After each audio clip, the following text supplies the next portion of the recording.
Bismillahirrahmanirrahim. Assalamualaikum warahmatullahi wabarakatuh. Selamat pagi, salam sehat, salam sejahtera untuk kita semua. Kenalkan saya Marjuki, peserta PKA Angkatan 12 tahun 2024 dari Dinas Kesehatan Kabupaten Banjar sebagai Kepala Bidang Pencegahan dan Pengendalian Penyakit atau P2P. Dalam kesempatan ini akan memaparkan agenda 3 pembelajaran inti yang berkaitan dengan manajemen kinerja.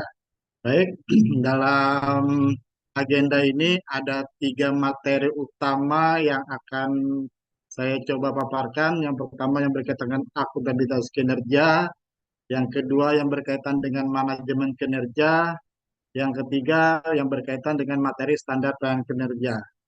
Baik, untuk materi yang pertama berkaitan dengan akuntabilitas kinerja. Akuntabilitas kinerja ini merujuk pada tanggung jawab dan kewajiban organisasi atau individu untuk melaporkan, menjelaskan, dan mempertanggungjawabkan hasil kinerja yang telah dicapai.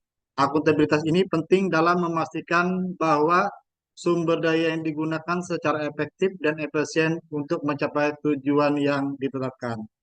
Ada beberapa aspek yang berkaitan dengan akuntabilitas kinerja. Yang pertama aspek keterbukaan, yang kedua aspek kejujuran, yang ketiga aspek pertanggungjawaban. Selanjutnya yang berkaitan dengan materi manajemen kinerja. Manajemen kinerja adalah proses sistematis yang digunakan organisasi untuk meningkatkan kinerja karyawan, tim, dan organisasi secara keseluruhan. Ini melibatkan penetapan tujuan, pemantauan kinerja, evaluasi, dan pemberian umpan balik.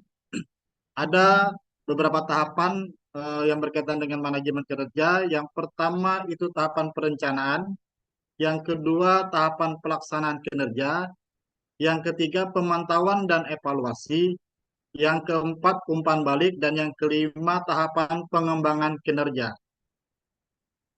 Selanjutnya yang bermateri tentang standar pelayanan kinerja.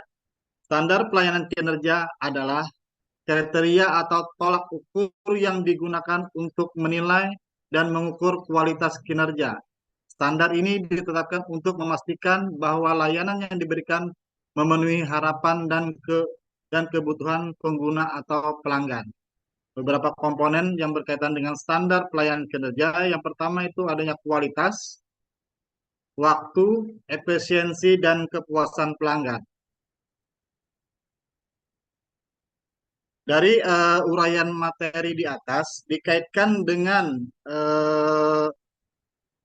topoksi atau manajemen kinerja yang di Dinas Kesehatan, terutama di bidang pencegahan dan pengendalian penyakit, maka disimpulkan atau ditemukan ada beberapa isu atau hambatan dalam manajemen kinerja di bidang P2P di Kesehatan Badan.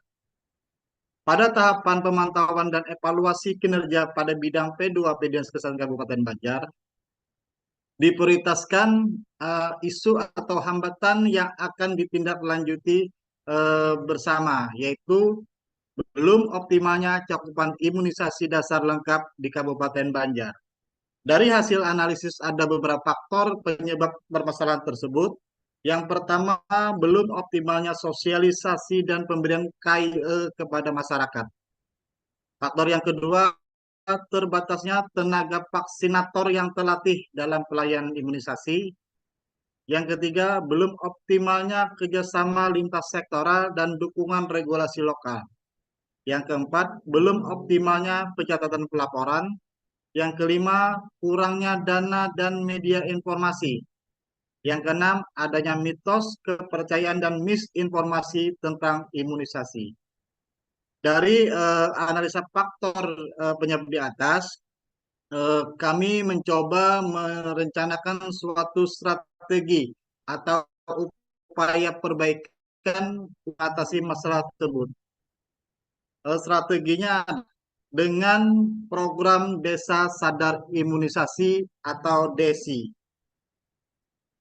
DESI adalah suatu program pemberdayaan masyarakat dan kerjasama antara pemerintahan desa, puskesmas, dinas kesehatan, dan SKPD terkait dalam rangka mengoptimalkan cakupan imunisasi di Kabupaten Banjar.